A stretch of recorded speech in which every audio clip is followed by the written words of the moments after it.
நாளுக்குள் என்னை நடத்தும், புதிய கிருபையால் என்னை நிரப்பும்.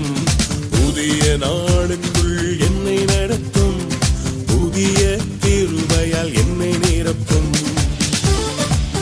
ஆண்டவரே, இன்றைக்கு அற்பமாக நான் எண்ணப்பட்டாலும் சம்பூர்ணமாய் முடிவடைய செய்வேன்.